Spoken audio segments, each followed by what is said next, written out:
have had layoffs, and its parent company Embracer Group has been in financial turmoil. At this point, the game is probably not coming out, and if it is, it's still a long way off from being released. Maybe when we're in the fucking nursing home, we'll get a chance to play it before the day of the pillow if we're lucky. But the point is, we were promised a game, and we don't have a fucking game. Toilets out back that need scrubbing. Now, this kind of behavior would not be tolerated by the old Casey Jones, by the real Casey Jones. Having a job just sucks the soul right out of you. You're not yourself anymore. You can't be yourself anymore. You have to be constantly watching what you say or how you act and change your behavior in accordance to what's demanded of you. Casey shouldn't be dealing with this shit. He should be following his true passion, which just so happens to be beating down scum on the streets. Yes, he does have a responsibility to Gabby now, but that's what makes this whole job and working stuff so shitty. There's no balance. There's no medium. You're either a bum or you're a soulless zombie. There's no in between. However, this time, the old Casey managed to take over, and while his boss was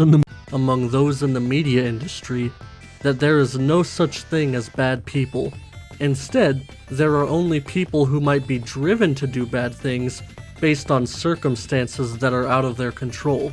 It's the same kind of mentality that is often used to excuse criminals.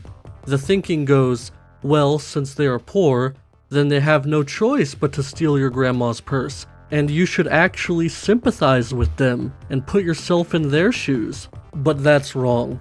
There are bad people who enjoy doing bad things, and even if there are reasons why they do bad things, that doesn't mean they are good reasons and that they are deserving of our sympathy.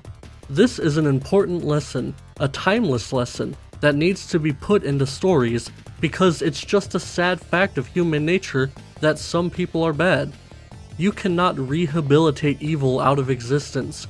Evil has existed in the past, evil exists in the present, and evil will continue to exist in the future. Acting like naive fools and pretending that bad people don't exist won't change this. And are evil villains really any less interesting than morally gray villains, even if their backstories are less colorful? Sure, they might not be as relatable to everyone, but relatability is not everything. Evil villains can be a lot more compelling, a lot more intimidating, and a lot more terrifying than morally gray villains. If an enemy cannot be reasoned with, or cannot be killed with kindness, then it becomes a scary, unstoppable force that needs to be reckoned with. The idea that you need to fight this enemy and there's no way out of it and you might not survive is chilling. And as I explained earlier with the Shredder, being evil doesn't mean there isn't some nuance or backstory to your character, even if that backstory is simple. Now let's briefly contrast the original TMNT and Shredder with the current IDW iteration. In the IDW comics, the Turtles are unwilling to kill, like the stereotypical comic book superhero, and the Shredder was only a villain for like the first 50 issues until he died and his ghost became one of the good guys. You see, the IDW comics gave the readers an easy excuse to like Shredder despite the fact that he was a villain. The IDW Shredder is not inherently a bad person, and the bad things that he did in the past was because he was being manipulated by Kitsune, a fox goddess who later became a good character too, I guess. It just comes off as so lazy and pandering to an audience that wants their villains to be simultaneously good guys and bad guys because the writers are unwilling or unable to create a compelling villain that is truly bad.